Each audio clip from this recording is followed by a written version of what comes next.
an angelic, awe-inspiring concept on how consciousness affects matter.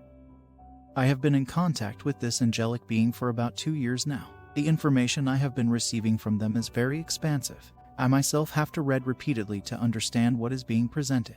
This was an unfinished piece that was laying around for a while, and I decided to continue a session. The piece is about how consciousness affects matter. I think it is imperative to understand how our thoughts manifest in physical reality, and the mechanism behind it. I know I have already asked you about this, but I wish you to enlighten us more on this. How does consciousness affect matter in our environment?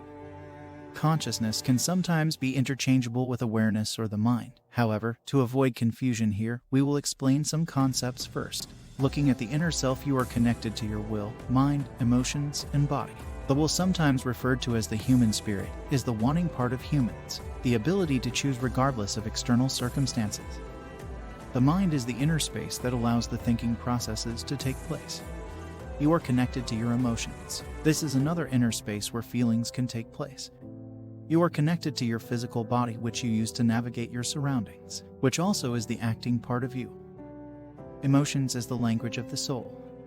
What most of you are confused about is that there are internal sensations and external sensations. Chemicals and fluids in the body interact and release internal sensations. You feel hungry, sick, and so on. These are the building blocks of emotions. Emotions are the combination of the internal bodily movements and interactions of bodily chemicals and fluids and external stimuli.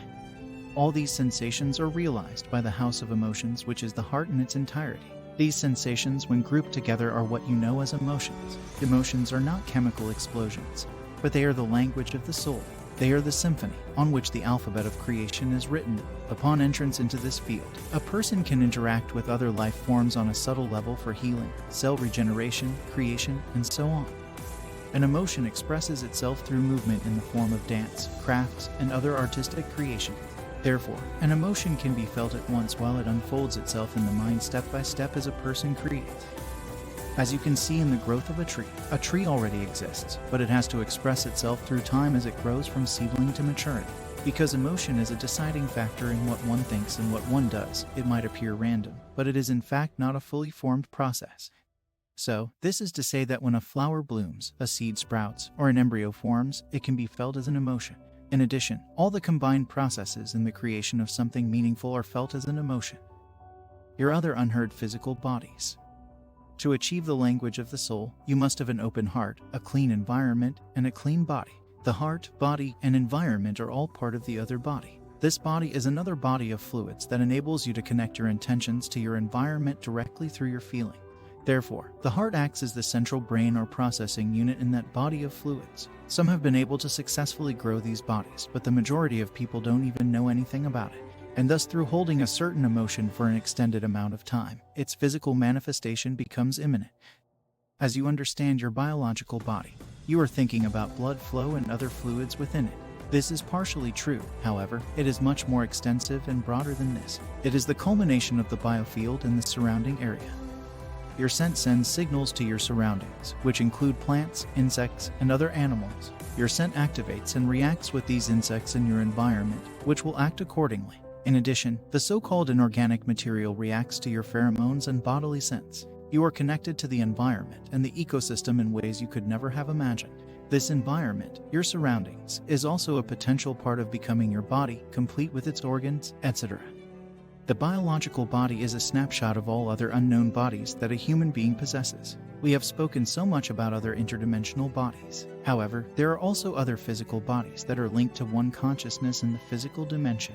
The fluid body that we have talked about. There is the body of breath or vapor controlled by the lungs. In addition, there is the body of substances or chemicals that is controlled by the digestive system. And eventually, you are simply an embryo with a large umbilical cord in the womb of an earthly deep. You perceive your physical body as separate. However, this is because of the vibrational frequencies and pulse of your consciousness. Your consciousness has slowed down its vibrational frequency for you to exist in this dimension. However, everything is connected as one. In the case of breathing, for example, if we reduce the gap between air molecules or the breath you take to a millionth of a factor, it appears as if your body is bound to your breath.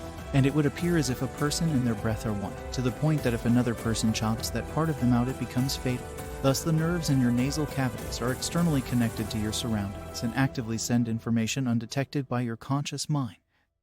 Through this mechanism, a person has these other bodies. They are dormant and inactive because their conscious mind is not expanded to realize this, but it does receive signals from the lungs to their subtle conscious mind.